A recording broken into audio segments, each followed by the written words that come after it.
അടുക്കളയിലെ ജോലികളൊക്കെ ഒന്ന് ഒതുക്കി തീർത്തിട്ട് ദക്ഷ ഹാളിലേക്ക് ഇറങ്ങി വന്നപ്പോൾ രുദ്രൻ സോഫയിലുണ്ടായിരുന്നു. രുദ്രേട്ടൻ കിടന്നില്ലേ? അവൾ ചോദിച്ചതും രുദ്രൻ മുഖമുയർത്തി ദക്ഷയെ നോക്കി.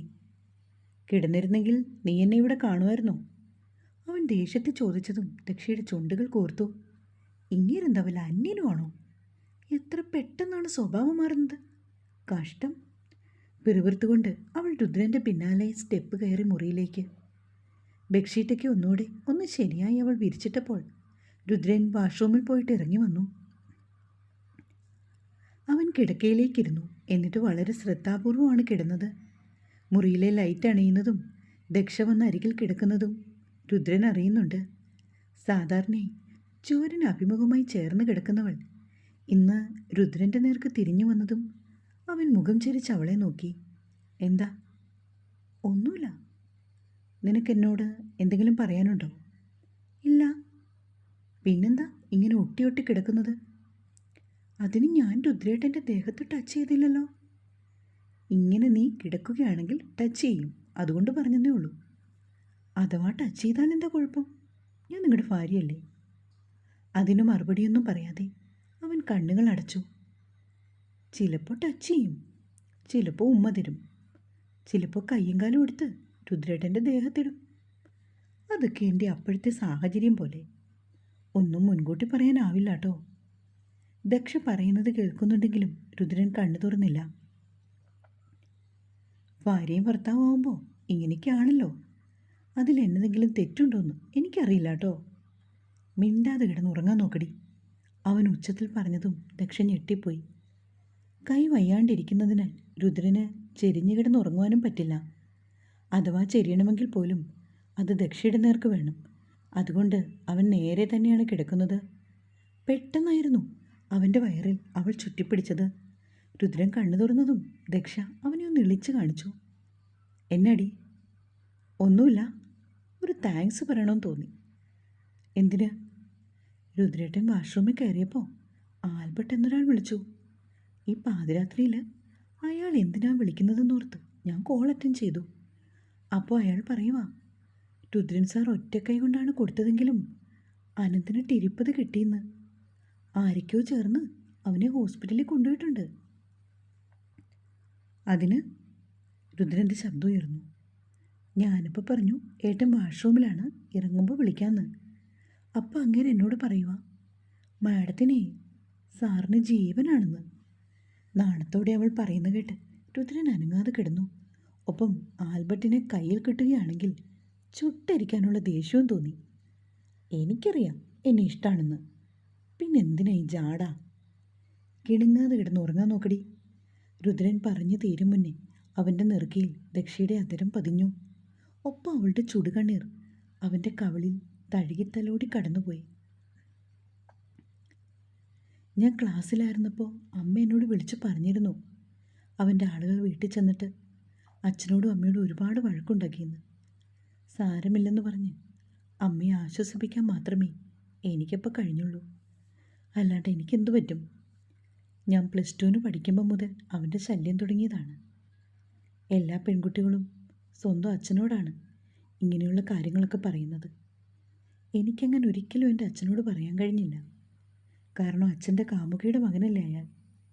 എന്നിട്ടും ഒരിക്കൽ എൻ്റെ അമ്മ ഇക്കാര്യം ഒന്ന് സൂചിപ്പിച്ചു. അന്നെൻ്റെ അമ്മയെ അച്ഛൻ തല്ലി ചതയ്ക്കുമായിരുന്നു. പിന്നീട് ഞാൻ സ്കൂൾ വിട്ട് വരുമ്പോൾ എൻ്റെ അമ്മ കവലയിൽ വന്ന് നിൽക്കും. അവിടം വരെ എൻ്റെ ഒരു ടീച്ചറുണ്ടായിരുന്നു കൂട്ട്. പിന്നീട് ഞാനും അമ്മയും ഒരുമിച്ച് വീട്ടിലേക്ക് പോകും. നമ്മുടെ വിവാഹത്തിൻ്റെ തലേനാൾ വരെ ഞാൻ എവിടെ പോയാലും എൻ്റെ അമ്മ കവലയിൽ വന്ന് എന്നെ കൂട്ടിക്കൊണ്ടു പോകുമായിരുന്നു. ഒരു നെടുവീർപ്പോടെ ദക്ഷ പറഞ്ഞു നിർത്തി. എല്ലാം കേൾക്കുന്നുണ്ടെങ്കിലും ഒന്നും പറയാതെ അവനങ്ങനെ കിടന്നു. എനിക്കറിയാം രുദ്രേട്ടൻ സ്നേഹിച്ചത് ജാനകിയായിരുന്നുവെന്ന്. സ്വന്തമാക്കാൻ ആഗ്രഹിച്ചതും അവളെയാണ്. ഒരിക്കലും അവൾക്ക് പകരമാവാൻ എനിക്ക് കഴിയില്ല കേട്ടോ. ഞാൻ വെറുതെ ഏട്ടനോട് വഴക്കുണ്ടാക്കാൻ ഇടയ്ക്കൊക്കെ ഓരോന്ന് പറയുന്നേ ഉള്ളൂ. രുദ്രേട്ടന് എന്നോട് ദേഷ്യമൊന്നും തോന്നരുത്. അവൾ വീണ്ടും പറഞ്ഞു. അവൻ അപ്പോഴും കണ്ണുകൾ അടച്ചു കിടക്കുകയാണ്. പിന്നീട് ദക്ഷ ഒന്നും പറയാനേ പോയില്ല. എന്നാൽ ആ രാത്രിയിൽ അവൾ ഒരുപോലെ കണ്ണടച്ചില്ല. അനന്തനെ രുദ്രേട്ടൻ ഉപദ്രവിച്ചു എന്നുള്ളത് അവൾക്ക് വിശ്വസിക്കാൻ പോലും പറ്റുന്നില്ല. ഒരുപാട് നന്ദി അവൾ ഈശ്വരനോട് പറഞ്ഞു. അതിനേക്കാൾ ഉപരി രുദ്രനോടും.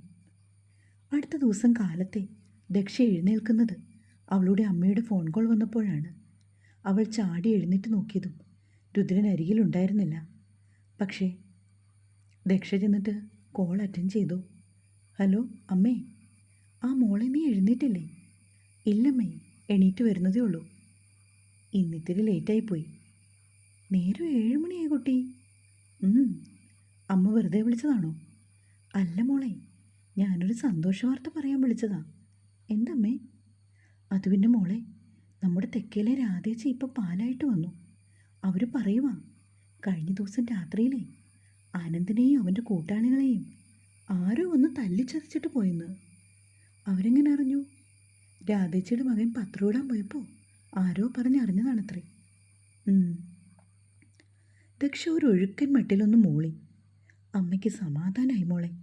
ഇനി അവൻ്റെ ശല്യം ഉടനെ ഒന്നും നമുക്കുണ്ടാവില്ല.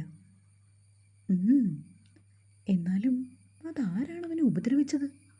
ആർക്കറിയാം? പലരുടെയും മെക്കിട്ട് കയറി നടക്കുന്നതല്ലേ. ആരെങ്കിലും തിരിച്ചു പണി കൊടുത്തതാവും, ദക്ഷ പറഞ്ഞു. ഇത്തിരി നേരം കൂടി അമ്മയോട് ഫോണിൽ സംസാരിച്ചിട്ട് അവൾ കോൾ കട്ട് ചെയ്തു. എന്നിട്ട് കുളിച്ച് ഫ്രഷായിട്ട് അവൾ താഴേക്ക് ഇറങ്ങി വന്നു. പത്മാവതി അമ്മ ഹോളിലെ സെറ്റിയിലിരുന്ന് പത്രം വായിക്കുന്നുണ്ട്. ദക്ഷയുടെ മിഴികൾ നാലുപാടും തിരിയുന്നത് കണ്ടതും ലക്ഷ്മി ചിരിയോടെ അവളുടെ അടുത്തേക്ക് വന്നു. രുദ്രൻ മുറ്റത്തുണ്ട് മോളെ. രാജേട്ടൻ വണ്ടി കഴുകുക. അവിടെ നിൽപ്പുണ്ട്. അവളുടെ നോട്ടത്തിൻ്റെ അർത്ഥം മനസ്സിലായതും ലക്ഷ്മി പറഞ്ഞു, ഞാൻ മഴ പെയ്യുന്നുണ്ടെന്ന് നോക്കിയതാമ്മേ. ശരിക്കും മൂടിക്കിടക്കുകയാണല്ലേ? പറഞ്ഞുകൊണ്ട് അവൾ അടുക്കളയിലേക്ക് പോയി. 2 പേർക്കും ഇന്ന് എന്തൊക്കെയോ മാറ്റങ്ങളുണ്ട് അല്ലേ ലക്ഷ്മി? ഓണം കഴിയട്ടെ, എന്നിട്ടാവാം 2 ആളെ സെറ്റാക്കുന്നത്, ലക്ഷ്മി മെല്ലെ അമ്മയോട് പറഞ്ഞു. അതെ അതെ, നീ വിളിച്ച് ബുക്ക് ചെയ്തല്ലോ അല്ലേ? എല്ലാം റെഡിയാണ്. ലക്ഷ്മി അടക്കി ചിരിച്ചു. ദക്ഷ മുറ്റത്തേക്ക് ഇറങ്ങിച്ചെന്നപ്പോൾ രുദ്രൻ ആരെയോ ഫോണിൽ വിളിച്ചുകൊണ്ട് അതിലൂടെ നടപ്പുണ്ട്. അവളെ കണ്ടതും രുദ്രൻ ഒന്ന് നോക്കി. പെട്ടെന്ന് ദക്ഷ തിരിഞ്ഞകത്തേക്ക് കയറി പോരുകയും ചെയ്തു. ബ്രേക്ക്ഫാസ്റ്റ് ഉണ്ടാക്കാൻ ലക്ഷ്മി അമ്മയെ സഹായിച്ചു. പത്മാവതി അമ്മയാണെങ്കിൽ പഴയ കാര്യങ്ങളൊക്കെ പറഞ്ഞുകൊണ്ട് അങ്ങനെ അടുക്കളയിലിരിക്കും. അതൊക്കെ കേൾക്കുന്നത് അവൾക്കൊരു സുഖമായിരുന്നു. പണ്ട് ഓണം വരുമ്പോൾ തറവാട്ടിൽ എല്ലാവരും ഒത്തുചേരും. സ്കൂൾ അടയ്ക്കുന്നതിന് മുന്നേ കാര്യസ്ഥൻ ഗോപിനാഥ പണിക്കരെ കൊണ്ട് മുറ്റത്തിൻ്റെ കോണിൽ വലിയ മാവിൽ ഊഞ്ഞാൽ കെട്ടിക്കും. പിള്ളേരൊക്കെ മത്സരമാണ് ഊഞ്ഞാലാടാൻ. ഓണത്തിൻ്റെ അന്ന് വൈകുന്നേരം ലക്ഷ്മിയമ്മയും രുദ്രനും ഒക്കെ തറവാട്ടിലേക്ക് വരുമെന്നും രുദ്രൻ വന്നു കഴിഞ്ഞാൽ പിന്നെ ആകെ കൂടി ഉത്സവമാണെന്നും പറഞ്ഞ് അവർ ഓർമ്മകളുടെ കെട്ടഴിച്ചു. അമ്മമ്മ പറയുന്ന കേട്ടുകൊണ്ടാണ് രുദ്രൻ അടുക്കളയിലേക്ക് വന്നത്. നീ ഓർക്കുന്നുണ്ടോ മോനെ സൗദാമിനി ചിറ്റയുടെ മക്കളെ? അവനൊന്ന് മൂളി. അവരുടെ ഇളയ മകൻ സുധിയും നീയും ഒരേ പ്രായമാണ്. ഓണം കഴിഞ്ഞ് നീ വന്നിട്ട് പോയാൽ സുധി കരഞ്ഞുകൊണ്ട് തൊടിയിലൂടെ നടക്കും. അവന് ജീവനായിരുന്നു നിന്നെ. ഓർക്കുന്നുണ്ട്. സുധി ഇപ്പോൾ പോലീസിലാണല്ലേ? എങ്ങനെ കഴിഞ്ഞ കുടുംബ? ആ പിള്ളേര് 2 നന്നായി പഠിച്ചു. സുധിക്ക് പോലീസിലാണ് ജോലി. അവൻ്റെ പെങ്ങള് തഹസിൽദാരായി. സുധിയുടെ കല്യാണം കഴിഞ്ഞു അമ്മമ്മേ. പിന്നെ സുധിക്ക് 2 കുട്ടികളുണ്ട്. 28 വയസ്സുള്ളപ്പോഴോ മറ്റോ സുധി കല്യാണം കഴിച്ചു. 2 കുട്ടികളും അടുപ്പിച്ചുണ്ടായി. അമ്മമ്മ പറഞ്ഞു നിർത്തിയതും ദക്ഷ രുദ്രൻ്റെ അരികിലൂടെ ഹോളിലേക്ക് ഇറങ്ങിപ്പോയി. അങ്ങനെയാ കഴിവുള്ളവർ. അവൾ രുദ്രൻ കേൾക്കാൻ പാകത്തിന് പതിയെ ചുണ്ടനക്കി. ദക്ഷ നേരെ മുറിയിലേക്കാണ് പോയത്. സ്കൂളിൽ പോകാനായി കുളിച്ചൊരുങ്ങി റെഡിയാവാൻ. ഇളം മഞ്ഞ നിറമുള്ള ഒരു കോട്ടൺ സാരിയാണ് അന്ന് അവൾ ഉടുക്കുവാനായി എടുത്തു വെച്ചത്. സാരിയും ബ്ലൗസുമൊക്കെ എടുത്ത് അവൾ ഡ്രസ്സിംഗ് റൂമിലേക്ക് പോയി. ബാത്റൂമിൽ പോയി ഒന്നുകൂടെന്ന് മുഖമൊക്കെ കഴുകി വന്നിട്ട് അവൾ ഒരുങ്ങാനായി കയറി. ബ്ലൗസും പാവാടയും ഇട്ട് കഴിഞ്ഞപ്പോഴാണ് ബെഡ്റൂമിലിരുന്ന് അവളുടെ ഫോൺ റിങ് ചെയ്തത്. അമ്മ വിളിച്ചതാണല്ലോ. ഇനിയിപ്പോൾ ആരാണ് നമ്മൾ ഓർത്തു. രുദ്രൻ താഴെ ആയതുകൊണ്ട് ദക്ഷ ഫോൺ എടുക്കുവാനായി ബെഡ്റൂമിലേക്ക് വാതിൽ കടന്നിറങ്ങി വന്നു. ഫോണെടുത്ത് നോക്കിയപ്പോൾ സ്കൂളിൽ നിന്നും അവളുടെ സഹപ്രവർത്തകയായ വീണ ടീച്ചറാണ് വിളിക്കുന്നത്. എന്തു പറ്റി പതിവില്ലാണ്ട് ഈ നേരത്ത്? ഹലോ, വീണ ടീച്ചറെ? ആ, ടീച്ചറെ തിരക്കാണോ? അല്ല, പറഞ്ഞോളൂ, ഞാൻ റെഡിയാവുമായിരുന്നു. ടീച്ചറെ, ഇന്ന് കാലത്തെ എൻ്റെ അമ്മാവ് മരിച്ചുപോയി. അതുകൊണ്ട് ഞാൻ സ്കൂളിൽ വരത്തില്ല. എനിക്ക് പകരം ടീച്ചർ ഇന്ന് ക്ലാസ് എടുക്കാമോ? എന്നിട്ട് അടുത്ത ദിവസം ടീച്ചറിൻ്റെ പീരീഡ് എനിക്ക് തന്നാപ്പൻ. അതറിയാൻ വേണ്ടി വിളിച്ചതാ. അതിനെന്താ, ഞാൻ കയറിക്കോളാം. ടീച്ചർ വന്നു കഴിഞ്ഞിട്ട് എൻ്റെ പീരീഡ് എടുത്തോളൂ. അതൊന്നും കുഴപ്പമില്ല. ഓക്കെ ഓക്കെ, താങ്ക്സ് കേട്ടോ. അമ്മാവൻ ഒരുപാട് പ്രായമുള്ള ആളാണോ? വയ്യാണ്ട് കിടക്കുമായിരുന്നു ടീച്ചറെ. 75 വയസ്സ്. കണ്ടാൽ അത്രയൊന്നും പറയില്ല. വേറെ അസുഖങ്ങളൊന്നും ഇല്ലായിരുന്നു. ഒരു ശ്വാസം മുട്ടൽ പോലെ വന്നപ്പോൾ ഹോസ്പിറ്റലിൽ പോയതാ.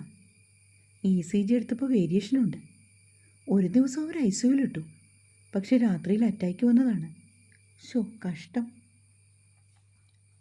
വീണയോട് കാര്യങ്ങളൊക്കെ തിരക്കിയിട്ട് ദക്ഷ ഫോൺ വെച്ചുകൊണ്ട് തിരിഞ്ഞതും രുദ്രൻ കിടക്കയിൽ ഇരിക്കുന്നതാണ് അവൾ കണ്ടത്. ബ്ലൗസും പാവാടയും മാത്രം ഇട്ടുകൊണ്ട് നിൽക്കുകയാണവൾ. പെട്ടെന്ന് അവനെ കണ്ടതും അവൾ സ്തംഭിച്ചു പോയി. ഡ്രസ്സിംഗ് റൂമിലേക്ക് ഒരു ഒറ്റ ഓട്ടമായിരുന്നു. അവിടെ ചെന്നിട്ട് കണ്ണാടി നോക്കിയതും അവൾക്ക് വല്ലാത്ത നാണക്കേട്. ഈശ്വരാ, ഈ കോലത്തിൽ രുദ്രേട്ടൻ തന്നെ കണ്ടത്. ആകെ നാണക്കേടായല്ലോ. കഷ്ടം. ഇനി എങ്ങനെ രുദ്രേട്ടൻ്റെ മുഖത്ത് ഞാൻ തോക്കും? കഷ്ടം. അവൾ തലയ്ക്ക് കയ്യും കൊടുത്തുകൊണ്ട് അങ്ങനെ നിന്നു. എല്ലാ ദിവസവും ഈ സമയത്ത് നീ ഇവിടെ നിറങ്ങുന്നതാണ്. വായി നോക്കി നിൽക്കാതെ വേഗം ഒരുങ്ങാൻ നോക്ക്. രുദ്രൻ ഉറക്കെ പറയുന്നത് ദക്ഷ കേട്ടു.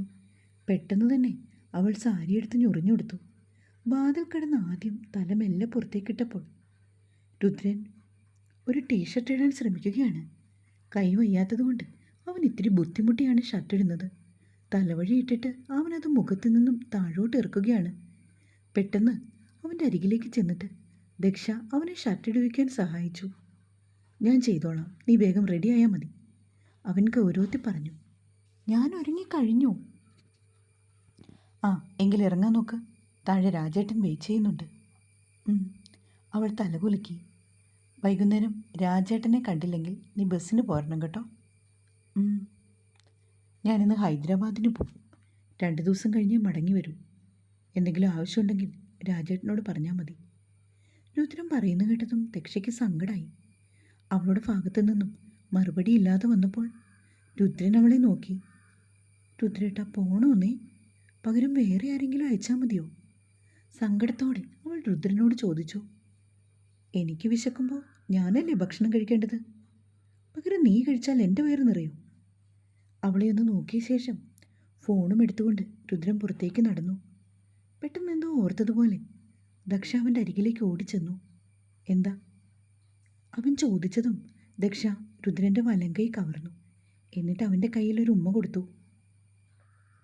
നെറ്റി ചൊളിച്ചുകൊണ്ട് അവൻ ദക്ഷയെ നോക്കി.